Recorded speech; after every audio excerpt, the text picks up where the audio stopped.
Il-preparamenti jinsabu fl-aqwa tagħhom hekk kif il-ħadd isir maratona ġbir ta' fondi tal-Partit Nazzjonalista bl-iskop li l-mezzi tax-xandir tal-partit isaħħu l-vuċi tal-poplu.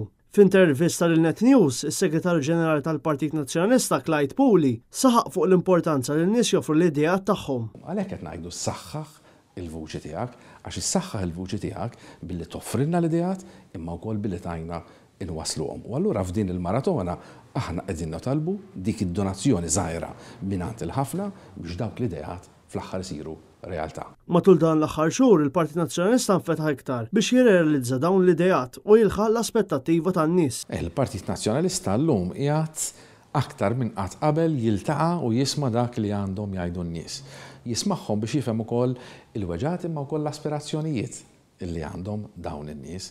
Dik il-vuċi aħna rridu wasluha mal-erba' tirjat ta' dan il-pajjiż imma anke fl-ogħla istituzzjoni. Ovvjament tgħinna wkoll biex dik il-vuċi u dak l-isibijiet finalment nagħmluhom fi programm elettorali tajjeb biex nippreżentaw anke l-Partit Nazzjonalista bħala gvern alternattiv. Intant, fost l-inizjattivi waqt din il-maratona se jkun il-mument meta l-kap tal-Partit Nazzjonalista Adrian Delija jiffirma kull maduma replika tal-arma tal-partit misjuba f'dar fl-Isla.